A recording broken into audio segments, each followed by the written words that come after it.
तो दोस्तों आज की वीडियो में मैं एक्सप्लेन करने वाला हूँ आवर हाउस नाम की मूवी को, जो साल 2018 में रिलीज की गई थी। इस मूवी की IMDb रेटिंग 5.3 है और इसे डायरेक्ट किया है एंथनी स्कॉट बर्न्स ने।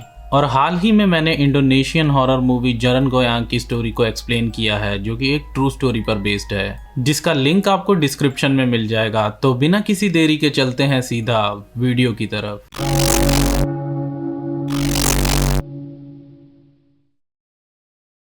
तो मूवी की शुरुआत होती है ईथन और उसकी फैमिली से। ईथन अपनी फैमिली में सबसे बड़ा बेटा होता है और उसके साथ उसकी छोटी बहन बेका और भाई मैट भी थे।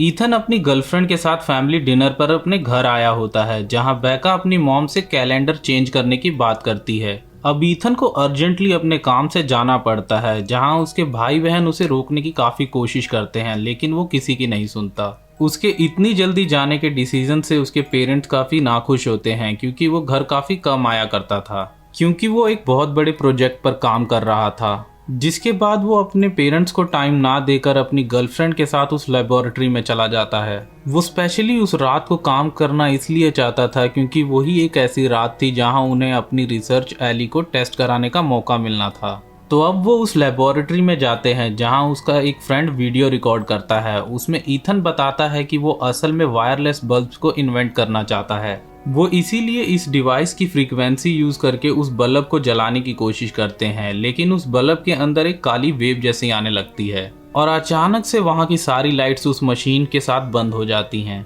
अब एक दिन ईथन अपनी गर्लफ्रेंड के साथ बैठा था, तभी उसे उसके भाई का कॉल आता है, जिसमें वो बताता है कि उसके पेरेंट्स का एक्सीडेंट हो गया है और वो मर चुके हैं। ये सुनते ही वो उनके पास जाता है और अपने दोनों सिबलिंग्स की देखभाल करने के लिए वापस अपने घर आ जाता है। अब धीरे धीरे जब ये तीनों अपने मॉम डैड की डेथ के ट्रॉमा से ऊपर उठ ही रहे थे, तभी दूसरी तरफ मैट ईथन की इन हरकतों के कारण उससे बात करना कम कर देता है। ईथन अपने घर में कुछ पैसे आए, इसीलिए वो एक स्टोर पर नौकरी करने लगता है। वो अपने भाई बहन को स्कूल से टाइम पर पिक करने भी जाया करता। तभी एक दिन अचानक उसके काम पर एक डिवाइस का पार्सल मिलता है। अब ईथन को नहीं पता था कि उसके अंदर असल में वो डिवाइस है। अब एक दिन वो अपने काम से घर जल्दी आ जाता है, तो वो उस पार्सल को खोलता है और उस डिवाइस को उस घर में यूज करता है, जहां से वो काली वेव अब एक रूम की तरफ बढ़ते हुए दिखती है। लेकिन अचानक से वो डिवाइस बंद हो जाता है। अब वो अपने भाई बहन को स्कूल से पिक करने के लिए लेट हो जाता है, इसीलिए वो उन्हें लेकर घर वापस आता है, जहां पर मैट और ईथन का एक बहुत बड़ा झगड़ा हो जाता है, जहां मैट उनके पेरेंट्स की मौत का इल्जाम ईथन पर लगाता है और कहता है कि अगर वो उस दिन उनके साथ रुके होते तो शायद वो उस ट्रक से नहीं टकराते। ये बातें कहकर वो वहां से गुस्से में चला जाता है। अब क्योंकि बेका सोई नहीं होती और वो इतने दिनों से अपने ब्रदर के साथ सो रही थी, क्योंकि वो अकेले सोने में डरा करती थी। अब बेका उसके ब्रदर के कमरे में जाकर नहा रही होती है, तभी छुपते हुए मैट उसके पेरेंट्स के रूम में जाकर बैठ जाता है। अब नेक्स्ट सीन में हम ईथन को एली के ऊपर दोबारा से काम करते हुए देखते हैं, लेकिन उसके नेबर के घर में आ जाने की वजह से वो काफी डिस्टर्ब हो जाता है। अब अगले दिन जब ईथन सबको स्कूल से वापस घर लेकर आता है, तो वो उस डिवाइस के बारे में बेका को बताता है और दोनों उस डिवाइस को यूज करते हैं। जिसके बाद जब मैट उसके पेरेंट्स के कमरे में बैठा होता है, तो उसे ऐसा लगता है कि कोई उसके रूम में है। वो जैसे ही ऊपर आईने की तरफ देखता है, तो उसे वहां एक ब्लैक स्मोक में एक मैसेज दिखता है, जहां लिखा होता है वी आर हियर। मैट उस मैसेज को देखकर काफी बुरी तरीके से डर जाता है। मैट जब वहां से बाहर निकलता है तो देखता है कि बेका किसी की तरफ देखकर बात कर रही होती है। तभी वो बताती है कि वो अपनी मॉम से बात कर रही है। अब इस बात को सुनकर वो और भी डर जाता है। अब अगली सुबह वो अपने कैलेंडर को देखता है, जो कि ऑलरेडी बदला हुआ होता है, और ये चीज कई दिनों से हो रही थी कि कैलेंडर अपने आप ही बदल जाता था।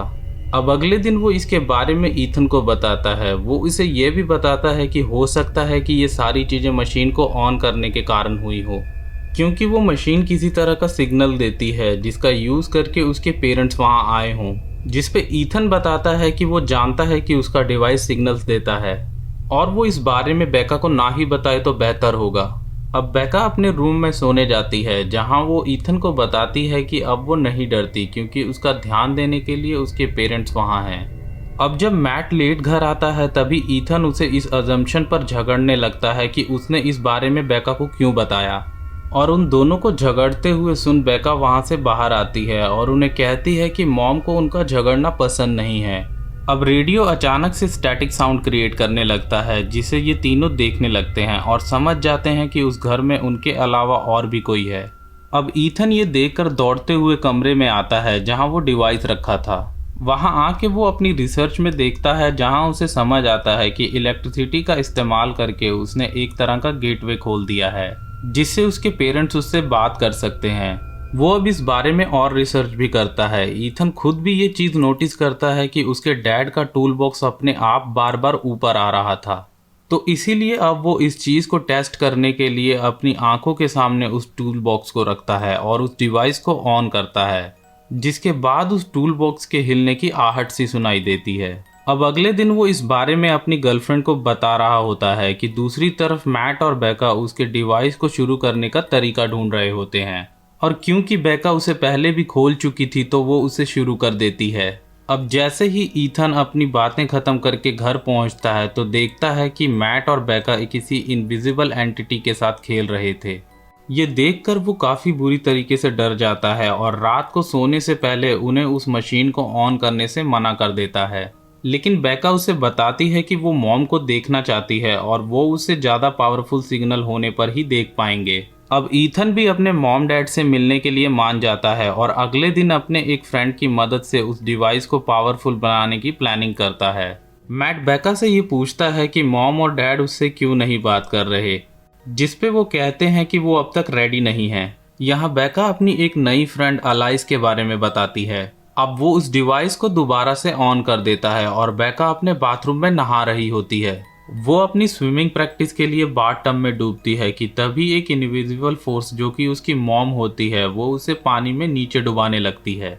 अब मैट अपने दोस्त डैग के साथ खेल रहा था और उसका दोस्त भी तभी वॉशरूम चला जाता है। बाथरूम में उसे उसके पीछे एक ब्लैक स्मोक आते हुए दिखता है, जो कि देखते ही देखते उसकी मॉम के फिगर में बदल जाती है और उसका पीछा करने लगती है। अब उसकी मॉम एक रियल फिगर में कन्वर्ट हो चुकी थी। अब डैग वहां से डरकर उस घर से भाग जाता है। अब अगले दिन जिस विंडो नेबर की मदद से वो उस डिवाइस को एक्सपेंड कर रहा था, उसे उसकी वाइफ महसूस होने लगती है।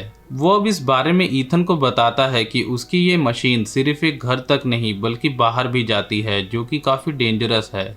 अगले दिन ईथन अलाइस के बारे में उसकी टीचर से पूछता है, जहां उसकी टीचर उसे बताती है इसके बारे में उसे कुछ भी नहीं पता। तो अब वो बेका से उसके बारे में पूछता है, जहां पर बेका उसे बताती है कि अलाइस उनसे पहले उस घर में रहा करती थी, लेकिन वो किसी हेनरी नाम के इंसान से डरती हैं। अब जब वो घर पहुंचते हैं तो वहां हैना आती है। हैना ईथन को फर्स्ट ट्रायल का वीडियो दिखाती है, जिसमें उन्हें उनके पीछे खड़ा एक साया दिखता है। अब वो इस घर के प्रीवियस लैंड ओनर से मिलने जाते हैं और उन्हें वहां जाते उनके फ्रेंड्स देख लेते हैं, जहां उन्हें पता चलता है कि अलायस उस घर में अपने फॉस्टर पेरेंट्स के साथ रहती थी। उसके फॉस्टर डैड का नाम हेनरी था। अब दूसरी तरफ घर पर बेका को उसकी डॉल दिखती है, जिसे कोई पीछे की तरफ खींच लेता है। बेका अपनी डॉल लेने के लिए वहां उसका पीछा करती है और एक जगह पर पहुंच जाती है, जहां कोई उसे एक बॉक्स में खींच लेता है। उसकी आवाज सुनकर मैट उसकी तरफ जाता है, लेकिन वहां जाते हुए रास्ते में उसे वही काली एंटिटी दिखती है, जिसे देखकर वो काफी डर जाता है। अब उसी वक्त ईथन और हैना वहां आते हैं और वो बेका को ढूंढने की कोशिश करते हैं, लेकिन वो घर के ऐसे कोने में होती है जहां उसे दिखाई ही नहीं देता कि वो कहां गई। अब ईथन ये बताता है कि वो उसके मॉम डैड नहीं बल्कि कोई और है। अब दूसरी तरफ उसका फ्रेंड टॉम उस डिवाइस को यूज करके अपनी वाइफ से मिलता है। अब हैना और मैट उस गेट को तोड़कर अंदर घुसने की कोशिश करते हैं, जहां से बेका की आवाज आ रही थी। अब मैट किसी तरह से उस दीवार को तोड़कर एक टनल में जाता है और हैना भी वहां जा ही रही होती है, तभी वो गेट अचानक से बंद हो जाता है। वहां पे बेका का मुंह कोई अचानक से ढक देता है, जिसकी वजह से उसकी आवाज किसी तक नहीं पहुंच पाती। वो अंदर जाके बेका को देखता है तो वहां कोई एंटिटी उन दोनों को पकड़कर वहां बंद कर देती है। ईथन उस वक्त टॉम के घर चला जाता है, क्योंकि उस डिवाइस के बारे में टॉम और हैना के अलावा कोई और नहीं जानता था। वो उससे वहां जाकर लड़ने लगता है, क्योंकि वो अपनी डेड वाइफ को देखकर टॉम उसे उस डिवाइस को बंद करने नहीं देना चाहता था।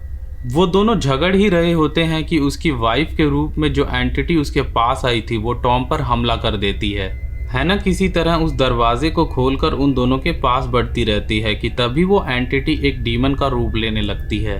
तब बेका को समझ आता है कि वो उसके मॉम डैड नहीं बल्कि हेनरी हैं।